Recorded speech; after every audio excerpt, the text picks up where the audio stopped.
Urwandiko rwa mbere rwanditswe na Yohana, igice cya mbere.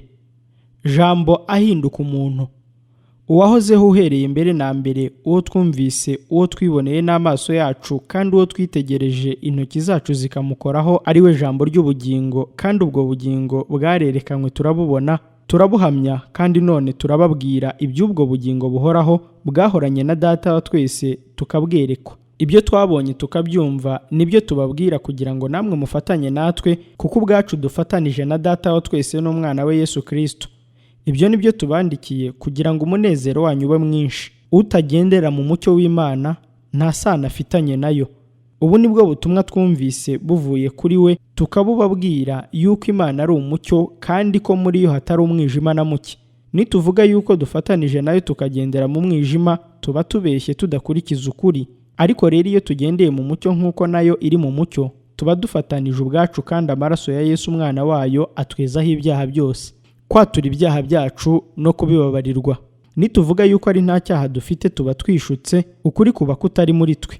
Ariko nitwatura ibyaha byacu, niyo yo kwizerwa kandi ikiranukira kutubabarira ibyaha byacu no kutwezaho gukiranirwa kose. Nituvuga yuko ari nta cyaha twakoze, tuba tuyise umunyabinyoma, kandi n'ijambo ryayo ntiriba riri muri twe. Urwandiko rwa mbere rwanditswe na Yohana, igice cya kabiri. Bana banjye bato, mbandikiye ibyo kugira ngo mudakora icyaha. Icyakora nihagira umuntu ukora icyaha, dufite umurengezi kuri Data wa twese, ari we Yesu Kristo ukiranuka. Uwo ni we mpongano y'ibyaha byacu, nyamara si ibyaha byacu gusa, ahubwo n'iby'abari mu isi bose. Ibyo kwitondera amategeko. Iki ni cyo kitumenyesha yuko tumuzi, ni uko twitondera amategeko ye. Uvuga ko amuzi ntiyitondera amategeko ye ni umubeshyi, ukuri ntikuri muri we. Ariko umuntu wese witondera ijambo rye, urukundo akunda Imana ruba rumaze gutunganirizwa rwose muri we. Icyo ni cyo kitumenyesha ko turi muri we, kuko uvuga ko ahora muri we akwiriye nawe kugenda nk'uko yagendaga. Bakundwa, si itegeko rishya mbandikiye, ahubwo ni itegeko rya kera, iryo mwahoranye mbere na mbere. Iryo tegeko rya kera ni ryo rya jambo mwumvise. Ariko kandi ndabandikira itegeko rishya, ari ryo ry'ukuri kuri we no kuri mwe, kuko umwijima ushize, umucyo w'ukuri ukaba umaze kurasa. Uvuga ko ari umucyo akanga mwene se, aracyari mu mwijima na bugingo n'ubu. Ukunda mwene se aguma mu mucyo, nta kigusha kiri muri we. Naho uwanga mwene se ari mu mwijima, kandi agendera mu mwijima, ntazi aho ajya, kuko umwijima wamuhumye. Ndabandikiye bana bato, kuko ibyaha byanyu mwabibabariwe ku bw'izina rye. Namwe base, ndabandikiye kuko mwamenye uwahereye mbere na mbere. Ndabandikiye basore, kuko mwanesheje umubi. Ndabandikiye bana bato, kuko mwamenye Data wa twese. Ndabandikiye base, kuko mwamenye uwahozeho mbere na mbere. Ndabandikiye basore, kuko mufite imbaraga, kandi ijambo ry'Imana rikaguma muri mwe, mukaba mwaranesheje wa mubi.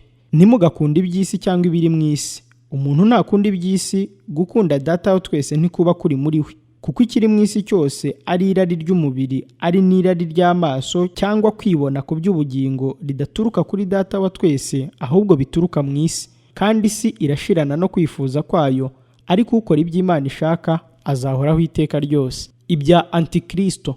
Bana bato, tugeze mu gihe cy'imperuka, kandi nk'uko mwumvise yuko Antikristo azaza, niko nanone hamaze kwaduka aba Antikristo benshi, ndetse nibyo bitumenyesha ko igihe cy'imperuka gisohoye. Abo bavuye muri twe, icyakora ntibari abacu by'ukuri, kuko iyo baba bacu baba baragumanye natwe, ariko icyatumye biba bityo ni ukugira ngo bagaragare ko atari abacu rwose.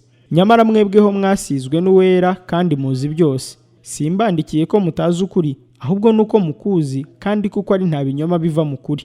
Mbese umunyabinyoma ninde, keretse uhakana ko Yesu atari Kristo? Uhakana Data wa twese n'umwana we niwe Antikristo. Umuntu wese uhakana uwo mwana ntafite na se, uwemera uwo mwana niwe ufite se. Mureke icyo mwumvise uhereye mbere na mbere kigume muri mwe, kuko icyo mwumvise uhereye mbere na mbere nikiguma muri mwe, namwe muzaguma muri uwo mwana no muri se. Iri ni ryo sezerano yadusezeranije, ni ubugingo buhoraho. Ibyo mbibandikiriye ababayobya, kuko gusigwa mwasizwe nawe kuguma muri mwe, ari cyo gituma mutagomba umuntu wo kubigisha, kandi nk'uko uko gusiga kwe kubigisha byose kukaba ari uko ukuri atari ibinyoma, kandi nk'uko kwabigishije muba ariko muguma muri we. Nanone bana bato, mugume muri we, kugira ngo niyerekanwa tuzabone uko dutinyuka, tutabebera imbere y'ubwo azaza. Ubwo muzi ko ari umukiranutsi, mumenye n'uko umuntu wese ukiranuka yabyawe nawe. Urwandiko rwa mbere rwanditswe na Yohana, igice cya gatatu. Abana b'Imana, n'abana ba Satani abo ari bo. Nimurebe urukundo ruhebuje Data wa twese yadukunze, rwatumye twitwa abana b'Imana, kandi niko turi. Nicyo gituma ab'isi batatumenye, kuko batayimenye. Bakundwa, ubu turi abana b'Imana, ariko uko tuzamera ntikurerekanwa. Icyakora icyo tuzi ni uko Yesu niyerekanwa tuzasa nawe, kuko tuzamureba uko ari. Kandi ufite ibyo byiringiro muri we yiboneza nk'uko uwaboneye. Umuntu wese ukora icyaha aba agomye, kandi icyaha nibwo bugome. Muzi yuko uwo yerekaniwe gukuraho ibyaha kandi nta cyaha kimurimo. Umuntu wese uguma muri we ntakora ibyaha, umuntu wese ukora ibyaha ntiyamubonye kandi ntiyamumenye. Bana bato, ntihakagire ubayobya. Ukiranuka niwe mukiranutsi nk'uko uwo ari umukiranutsi. Ukora ibyaha ni uwa Satani, kuko uhereye mbere na mbere Satani akora ibyaha. Ibyo umwana w'Imana yerekaniwe ni ibi: ni ukugira ngo amareho imirimo ya Satani. Umuntu wese wabyawe n'Imana ntakora ibyaha, kuko imbuto yayo iguma muri we, kandi ntabasha gukora ibyaha kuko yabyawe n'Imana. Icyo nicyo kimenyekanisha abana b'Imana n'abana ba Satani. Umuntu wese udakiranuka cyangwa udakunda mwene se si uw'Imana. Ubwo nibwo butumwa mwumvise uhereye mbere na mbere, ngo dukundane, tutamera nka Kayini wari uw'umubi akica murumuna we. Mbese icyatumye amwica ni iki? Nuko ingeso ze zari mbi, naho iza murumuna we zikaba nziza. Bene data, ntimutangazwe nuko ab'isi babanga. Twebwe tuzi yuko twavuye mu rupfu tukagera mu bugingo, kuko dukunda bene data. Udakunda guma mu rupfu. Umuntu wese wanga mwene se ni umwicanyi, kandi muzi yuko ari nta mwicanyi ufite ubugingo buhoraho muri we.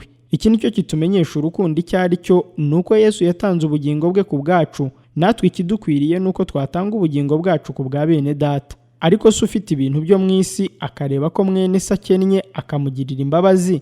Ariko se ufite ibintu byo mu isi akareba ko mwene se akennye akamukingira imbabazi ze, urukundo rw'Imana rwaguma muri we rute? Bana bato, twe gukundana urumamo mu magambo cyangwa ku rurimi, ahubwo dukundane mu byo dukora no mu by'ukuri.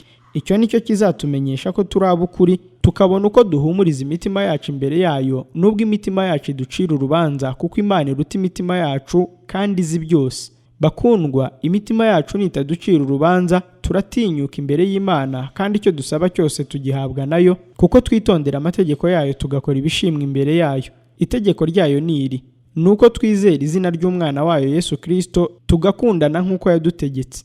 Kandi uwitondera amategeko yayo aguma muri yo, nayo ikaguma muri we. Kandi ikitumenyesha ko iguma muri twe ni umwuka yaduhaye. Kandi ikitumenyesha ko iguma muri twe ni umwuka yaduhaye.